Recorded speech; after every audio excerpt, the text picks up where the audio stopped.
Hello बच्चों, तो हमारा चैप्टर चल रहा था कैश फ्लो स्टेटमेंट। तो हमारी ऑपरेटिंग एक्टिविटी भी हो गई है, इन्वेस्टिंग एक्टिविटी भी हो गई है और फाइनेंसिंग एक्टिविटी भी हो गई है। तो कल मैंने आपको जो होमवर्क दिया था उसके अंदर ऑपरेटिंग और फाइनेंसिंग दोनों एक्टिविटी बनानी थी। तो आपकी प्रॉब्लम है इलस्ट्रेशन नंबर 25।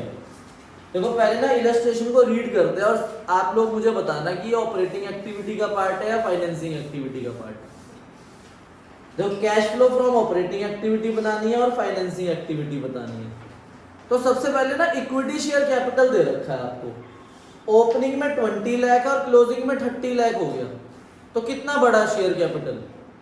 10 लाख। और शेयर कैपिटल कहां पर जाता है?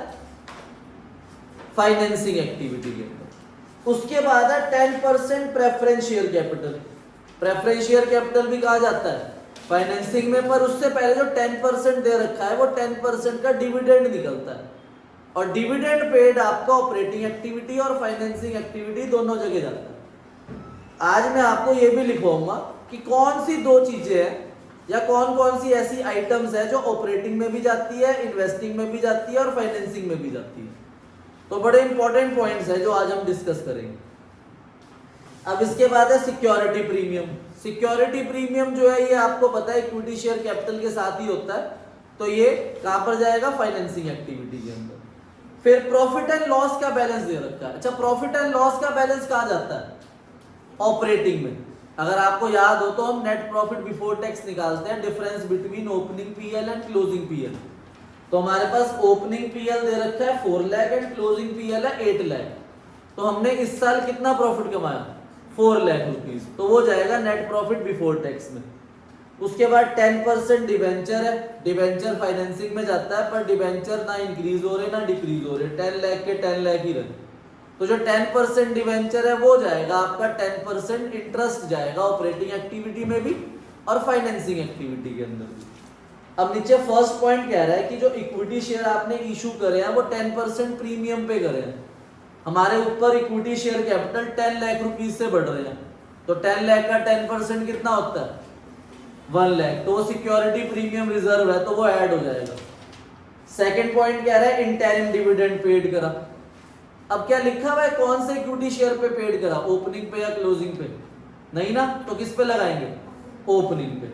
और इंटरिम डिविडेंड पेड आपको पता है नेट प्रॉफिट बिफोर टैक्स में जाता है, और कल ही लिखवाया था फाइनेंसिंग एक्टिविटी में माइनस होता है। उसके बाद थर्ड पॉइंट में प्रेफरेंस शेयर को आप रिडीम कर रहे हो 5% प्रीमियम पे। कितने हैं प्रेफरेंस शेयर ऊपर? आपके प्रेफरेंस शेयर 1 लाख से 2 लाख हो गए, सॉरी 2 लाख से 1 लाख हो गए, तो 1 लाख डिक्रीज हुए। तो 1 लाख नहीं गए, 5% प्रीमियम के साथ गए, तो 1,05,000 रुपीज गए। तो इसके अंदर हमें ऑपरेटिंग और फाइनेंसिंग दोनों बनानी है। तो इलस्ट्रेशन नंबर 25। तो सबसे पहले हम कैलकुलेट करेंगे calculation of net profit before tax. और नेट प्रॉफिट बिफोर टैक्स के लिए आपके पास क्वेश्चन में 3 चीजें हैं। एक तो है डिफरेंस बिटवीन पीएल, उसके बाद है इंटरिम डिविडेंड पेड, और सिर्फ डिविडेंड पेड भी है, dividend paid on preference share. तो ये तीनों चीजों को प्लस माइनस करके हमारा नेट प्रॉफिट बिफोर टैक्स आएगा। तो डिफरेंस बिटवीन पीएल है आपका 4 लाख, इंटरिम डिविडेंड पेड हमें निकालना है 8% इक्विटी शेयर पे। तो 20 लाख का 8% हो गया 1,60,000। और dividend paid on preference share, हमारे पास प्रेफरेंस शेयर के साथ परसेंटेज दे रखी है 10%। तो वो 10% ओपनिंग पे लगेगा। 2 लाख का 10% कितना होता है? 20,000। तो हमारे पास नेट प्रॉफिट बिफोर टैक्स 5,80,000 आ गया। अब हम बनाएंगे नीचे format cash flow from operating activity का। ए पार्ट लिखेंगे cash flow from operating activity, net profit before tax 5,80,000। इसके बाद अगली हेडिंग आएगी adjustment of non cash and non operating items. Non cash और नॉन ऑपरेटिंग आइटम्स के लिए आपके पास सिर्फ 10% डिवेंचर पे हमें इंटरेस्ट पेड करना है, तो वो आ जाएगा। इंटरेस्ट पेड ऑन 10% डिवेंचर, और डिवेंचर्स हमारे पास 10 लाख है, 10 लाख का 10% होता है 1 लाख, तो ये 1 लाख रुपीज आपका ऐड हो जाएगा, तो 6,80,000 आपका cash flow from operating activity आ जाएगा। इसके अंदर कोई करंट एसेट कोई करंट लाइबिलिटी नहीं है, तो इनका डिक्रीज इंक्रीज नहीं लेना। अब हम इसके बाद इसी के नीचे फॉर्मेट बनाएंगे cash flow from investing activity, sorry financing, cash flow from financing activity. अब फाइनेंसिंग एक्टिविटी के लिए सबसे पहले इक्विटी शेयर कैपिटल है, इक्विटी शेयर कैपिटल आपके 10 लाख से इंक्रीज हुए थे, तो issue of equity share capital, equity share capital आपके 10 लाख से इंक्रीज तो हो रहे हैं, पर नीचे प्रीमियम लिखा हुआ है कि 10% प्रीमियम पे इशू करें, तो 10 लाख का 10% हो गया 1 लाख, तो हमारे पास टोटल 11 लाख रुपीज आए इशू ऑफ इक्विटी शेयर से।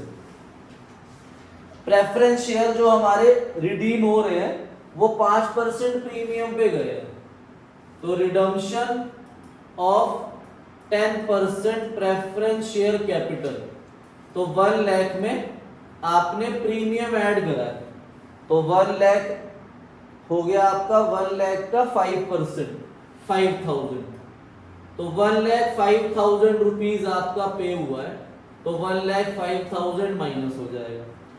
ठीक है, सिक्योरिटी प्रीमियम यहाँ चला गया इक्विटी शेयर के साथ, पीएल भी चला गया, 10% डिवेंचर कोई इंक्रीज डिक्रीज नहीं हो रही। अब प्रेफरेंस शेयर का जो डिविडेंड पेड यहाँ पर आपने ऐड करा है वो डिविडेंड पेड यहाँ पर माइनस भी होगा, dividend paid on preference share capital 20,000 rupees minus, interim dividend paid भी यहां पर माइनस होगा, interim dividend paid 1,60,000 rupees minus हो जाएगा, और जो हमने इंटरेस्ट पेड दिया है डिवेंचर्स पे वो इंटरेस्ट पेड भी डिवेंचर्स का यहां पर माइनस हो जाएगा 1 लाख रुपीज। तो ये प्लस माइनस करोगे आप आपका cash flow from financing activity answer आ जाएगा। अब नेक्स्ट प्रॉब्लम है आपकी क्वेश्चन नंबर 26। अब क्वेश्चन 26 है जो ये मैंने कल आपको समझाया था, और मैंने आपको इसमें बताया था कि बोनस शेयर्स होते हैं और बोनस शेयर फ्री में दिए जाते हैं, तो बोनस शेयर अगर इशू होंगे तो ना कैश का इनफ्लो होगा ना कैश का आउटफ्लो होगा। ठीक है भाई, तो कल मैंने आपको बताया भी था इसमें 1:4 था, तो 1:4 का मतलब क्या था कि जिनके पास 4 शेयर है उन्हें कितना शेयर दिया 1, तो जिनके पास 8 शेयर्स है उन्हें कितने दिए 2, तो जिनके पास 10 शेयर्स है उन्हें कितने दिए 2.5। तो यहीं पर हमारे इक्विटी शेयर कैपिटल ओपनिंग में 10 लाख है और वो क्लोजिंग में 12,50,000 हो गए, तो जो 2,50,000 के इक्विटी शेयर्स इंक्रीज हुए हैं, तो नीचे क्वेश्चन का पहला पॉइंट बोल रहा है कि ये बोनस शेयर्स है 1:4, 10 का 2.5 होता है, इसलिए वो 10 लाख का 2.5 लाख हो गया, तो वो 12.5 लाख हो गए।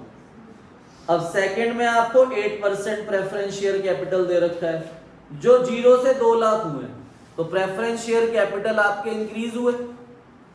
ठीक है भाई, तो ये कहां जाएगा फाइनेंसिंग में। उसके बाद 10% डिवेंचर जो है ये डिक्रीज हो गए 3 लाख से 0 हो गए, तो 3 लाख रुपए माइनस हो जाएगा। और इन्वेस्टमेंट इन शेयर्स ये मैंने आपको बताया था ये इन्वेस्टिंग एक्टिविटी में जाता है, तो ये नहीं आए। अब नीचे पहला पॉइंट तो हमें क्लियर कर रहा है कि जो इक्विटी शेयर आपके बढ़ रहे हैं वो बोनस शेयर्स हैं, तो वो आपका कहीं नहीं जाएगा। तो C point cash flow from financing activity बनाएंगे हम। अब इसमें आपको दे रखा है सेकंड पॉइंट में 10% डिवेंचर जो है वो रिडीम हो रहे हैं 5% प्रीमियम के साथ। देखो ऊपर 10% डिवेंचर 3 लाख से 0 हो गए, तो हमने उन्हें पैसा दिया, रिडम्पशन ऑफ 10% डिवेंचर, तो जो 3 लाख रुपए आपने दिए हैं ये 15,000 प्रीमियम के साथ दिए हैं, तो 3,15,000 रुपए गए। और इसमें ना डेट भी दे रखी है 1 जनवरी, तो उसे अंडरलाइन कर लेना 1 जनवरी को। उसका भी अभी मीनिंग बताऊंगा कि उस 1 जनवरी का क्या यूज होगा। अगला पॉइंट थर्ड बता रहा है कि प्रेफरेंस शेयर जो आपने इशू करे हैं 1 अक्टूबर में इशू करे हैं, और प्रेफरेंस शेयर के साथ कोई प्रीमियम कोई डिस्काउंट नहीं है, तो जितने शेयर का डिफरेंस है ऊपर वही ले लेंगे। तो प्रेफरेंस शेयर 2 लाख रुपीज आए, issue of 10% sorry 8% preference share capital, 8% preference share capital 2 lakh rupees आया आपके पास प्रेफरेंस शेयर कैपिटल के। और लास्ट पॉइंट में डिविडेंड रिसीव्ड हो रहा है, वो आएगा नहीं। अब परसेंटेज का यूज होता है ना, मैंने आपको बताया था, तो इसमें 8% प्रेफरेंस शेयर कैपिटल है, तो वो 8% किस पे लगेगा? ओपनिंग पे। पर ओपनिंग में तो सर 0 है वैल्यू, तो इसका मतलब ये 8% नहीं लगेगा। लगेगा, क्योंकि इस क्वेश्चन के थर्ड पॉइंट में बोला हुआ है कि प्रेफरेंस शेयर जो इशू हुए हैं वो 1 अक्टूबर में हुए हैं, तो इसका मतलब 1 अक्टूबर से ईयर एंड 31 मार्च तक 6 मंथ आपने प्रेफरेंस शेयर होल्डर का पैसा रखा है, तो प्रेफरेंस शेयर पे 8% डिविडेंड आप 6 मंथ का पे करोगे। ठीक है भाई, तो यहां पर आ जाएगा dividend paid on 8% preference share capital 2 lakh का निकालेंगे, 8% इंटू 6/12, तो 8,000 रुपीज माइनस हो जाएगा, सॉरी हाँ 8,000 रुपीज। उसके बाद 10% डिवेंचर है, तो डिवेंचर का 10% क्या है? इंटरेस्ट। अब वो ओपनिंग पे लगेगा, तो ओपनिंग में 3 लाख दे रखे हैं, 3 लाख का 10% कितना होता है? 30,000। पर मैं 30,000 नहीं लूंगा, क्यों? क्योंकि इन्होंने सेकंड पॉइंट में बोला हुआ है कि डिवेंचर होल्डर के पैसे हमने 1 जनवरी 23 में ही दे दिए थे, तो 31 मार्च तक तो हमने उनके पैसे रखे ही नहीं, तो हमने 1 जनवरी तक का इंटरेस्ट देना है बस। तो अप्रैल से 1 जनवरी तक 9 मंथ होते हैं, तो 9 मंथ का इंटरेस्ट पेड करेंगे, तो यहां पर आ जाएगा interest paid on 10% debenture 3 lakh का 10% इंटू 9/12, 22,500। तो अब इन्हें प्लस माइनस करेंगे और आपका आंसर आ जाएगा cash flow from financing activity 1,45,500 minus का cash flow used in financing activity. अब देखो बेटा, cash flow from investing activity भी होगी आपकी, ऑपरेटिंग एक्टिविटी भी होगी और फाइनेंसिंग एक्टिविटी भी होगी।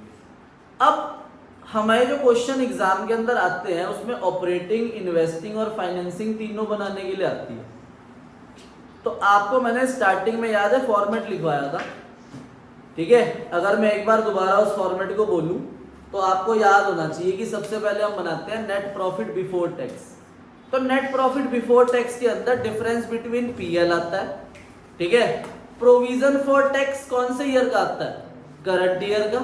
प्रपोज डिविडेंड कौन से ईयर का आता है? प्रीवियस ईयर का। चाहे तो आप अपनी कॉपी में खोल लो फॉर्मेट, ठीक है? इंटरिम डिविडेंड पेड और डिविडेंड पेड भी आता है, और लेस हो जाता है रिफंड ऑफ टैक्स, ठीक है? उसके बाद हम नेट प्रॉफिट बिफोर टैक्स को ऑपरेटिंग एक्टिविटी के अंदर रखते हैं, और वहां पर आपके नॉन कैश और नॉन ऑपरेटिंग आइटम्स ऐड होती है, एक्सपेंसेस को ऐड करते हैं और इनकम्स को माइनस। फिर डिक्रीज इन करंट एसेट और इंक्रीज इन करंट लायबिलिटी, और लेस करते हैं इंक्रीज इन करंट एसेट और डिक्रीज इन करंट लायबिलिटी। फिर इन्वेस्टिंग एक्टिविटी के अंदर हम क्या लेते हैं? सेल और परचेज ऑफ एसेट, ठीक है? सेल परचेज ऑफ एसेट लेते हैं, और एसेट पे हम 3 चीजें कमाते हैं, इंटरेस्ट, रेंट और डिविडेंड रिसीव्ड। तो इंटरेस्ट रिसीव्ड, डिविडेंड रिसीव्ड और रेंट रिसीव्ड इन्वेस्टिंग एक्टिविटी में ऐड होता है, पर यही तीनों चीजें ना ऑपरेटिंग एक्टिविटी में माइनस भी होती है। तो अब आपको ये बातें याद रखनी है कि कौन सी चीज कहां पर ऐड होनी है और कहां पर माइनस होनी है।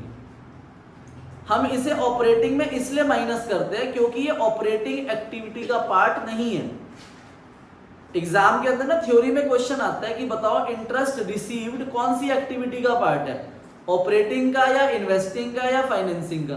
अब आपको पता है कि इंटरेस्ट रिसीव्ड ऑपरेटिंग में सर ने माइनस में लिखवाया था, लेस होता है, और इन्वेस्टिंग एक्टिविटी में प्लस में लिखवाया था। तो हम आंसर में क्या लिखें कि ऑपरेटिंग में माइनस, इन्वेस्टिंग में प्लस? नहीं, आप लिखोगे इंटरेस्ट रिसीव्ड इन्वेस्टिंग एक्टिविटी का पार्ट है, इसलिए उसमें प्लस होता है। तो सर ऑपरेटिंग में माइनस क्यों करते हैं? क्योंकि वो ऑपरेटिंग का पार्ट नहीं है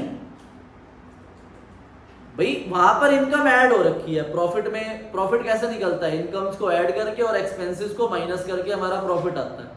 तो इंटरेस्ट रिसीव्ड इनकम में ऑलरेडी ऐड हो रखा है ना, तो उसे हम वहां से हटा रहे हैं, इसीलिए वहां से माइनस कर देते हैं। तो जब हम उसे माइनस करेंगे तो हमारा प्रॉफिट कम हो जाएगा। वो हमारा ऑपरेटिंग प्रॉफिट का पार्ट नहीं होता, वो हमारा इन्वेस्टिंग प्रॉफिट का पार्ट होता है, इसलिए हम उसे ऑपरेटिंग से हटा के इन्वेस्टिंग में ले जाते हैं। ऐसे ही मैंने आपको लिखवाया था इंटरिम डिविडेंड पेड या डिविडेंड पेड या प्रपोज डिविडेंड प्रीवियस ईयर, ठीक है, ये सब मैंने आपको क्या लिखवाया था, नेट प्रॉफिट बिफोर टैक्स या ऑपरेटिंग एक्टिविटी के अंदर ऐड होते हैं, पर फाइनेंसिंग में माइनस होते हैं। मैंने कल ही लिखवाया कि वहां interest paid, dividend paid, propose dividend previous year और इंटरिम डिविडेंड पेड फाइनेंसिंग में क्या होते हैं, माइनस। तो हम इसे वहां पर ऐड क्यों करते हैं? क्योंकि ये ऑपरेटिंग का पार्ट नहीं है, ये फाइनेंसिंग का पार्ट है। अब ये सारी चीजें मैं आपको एक जगह पे लिखवा रहा हूं, तो ये आपको याद रखनी है, ठीक है। ये अपनी कॉपी में नोट कर लो आप, ध्यान समझो। देखो सबसे पहले मैंने आपको चीज लिखवाई थी प्रोविजन फॉर टैक्स। अगर हमें प्रोविजन फॉर टैक्स की सिर्फ एक ही फिगर दे रखी है, अगर हमें प्रोविजन फॉर टैक्स की सिर्फ एक ही फिगर दे रखी है, तो आपको याद रखना है कि इसी फिगर को नेट प्रॉफिट बिफोर टैक्स निकालते हुए ऐड भी करना है और ऑपरेटिंग एक्टिविटी के लास्ट में माइनस भी करना है। ये याद होना चाहिए आपको। प्रोविजन फॉर टैक्स की अगर एक ही फिगर गिवन है, तो नेट प्रॉफिट बिफोर टैक्स में क्या होगी, ऐड, और ऑपरेटिंग एक्टिविटी के लास्ट में क्या हो जाएगी, माइनस। OA मतलब ऑपरेटिंग एक्टिविटी। ऐसे ही मान लो अगर प्रोविजन फॉर टैक्स की प्रीवियस ईयर फिगर भी दे रखी है और करंट ईयर फिगर भी दे रखी है। मान लो प्रीवियस ईयर फिगर दे रखी है आपको 50,000 और करंट ईयर फिगर दे रखी है 70,000। तो जो प्रीवियस ईयर फिगर है वो ऑपरेटिंग एक्टिविटी के लास्ट में माइनस होगी, और जो करंट ईयर फिगर है वो नेट प्रॉफिट बिफोर टैक्स में ऐड होगी। अगर सिंगल फिगर है तो वही दोनों जगह जाएगी, और अगर दोनों फिगर अलग अलग दे रखी है, प्रीवियस ईयर अलग और करंट ईयर अलग, तो करंट ईयर वाली फिगर जाएगी नेट प्रॉफिट बिफोर टैक्स में ऐड, और प्रीवियस ईयर फिगर जाएगी ऑपरेटिंग एक्टिविटी के लास्ट में माइनस। ऐसे ही प्रपोज डिविडेंड, प्रपोज डिविडेंड भी दोनों फिगर गिवन होगी, प्रपोज प्रीवियस ईयर और करंट ईयर।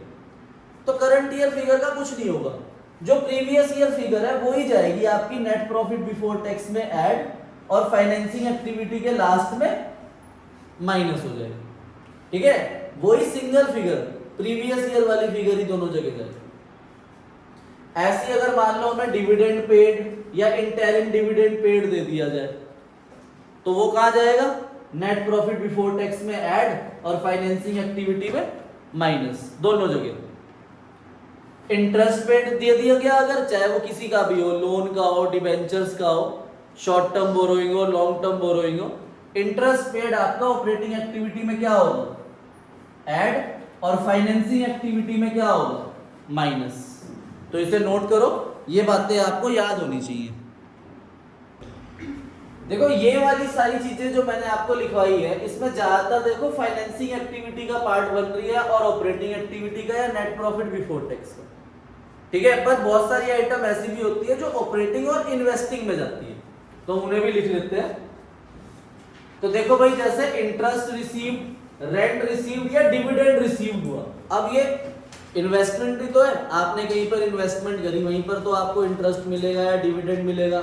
कोई बिल्डिंग खरीदी तो उस पर रेंट मिलेगा, तो ये आपका ऑपरेटिंग एक्टिविटी में माइनस हो जाता है, इंटरेस्ट, रेंट और डिविडेंड रिसीव, क्योंकि ये ऑपरेटिंग इनकम है ही नहीं, इसलिए वहां से हम माइनस कर देते हैं एडजस्टमेंट ऑफ नॉन कैश और नॉन ऑपरेटिंग आइटम्स के अंदर, और ऐड करेंगे इन्वेस्टिंग एक्टिविटी में, क्योंकि ये इन्वेस्टमेंट का ही इनकम है, तो इसलिए इन्वेस्टिंग एक्टिविटी में ऐड होता है।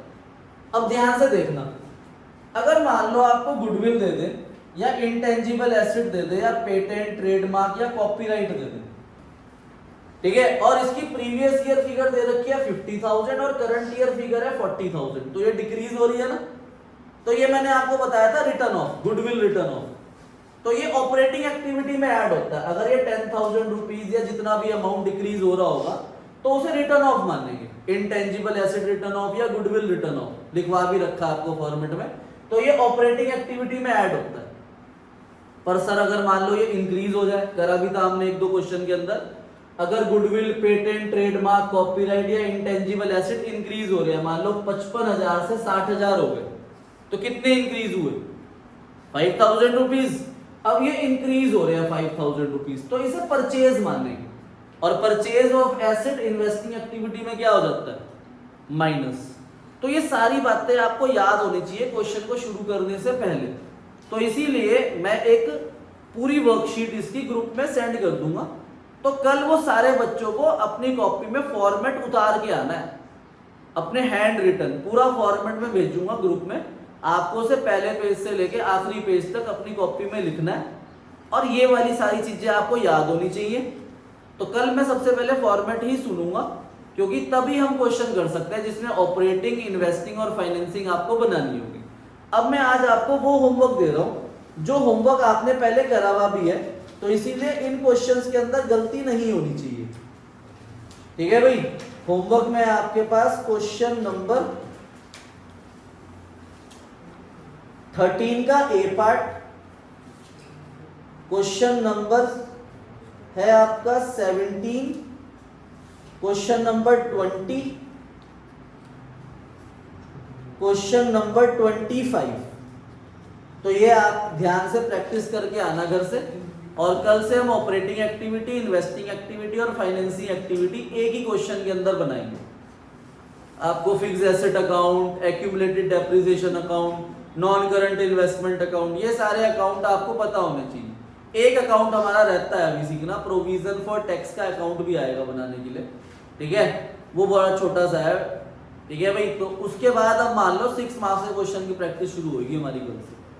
तो कल से दोबारा से फर्स्ट कंसेप्ट से लेके आखिरी कंसेप्ट तक हम फिर से पढ़ेंगे, और फिर आपका 17 अक्टूबर को इसका टेस्ट होगा। ओके बेटा, बाय बाय, मिलते हैं नेक्स्ट वीडियो के अंदर।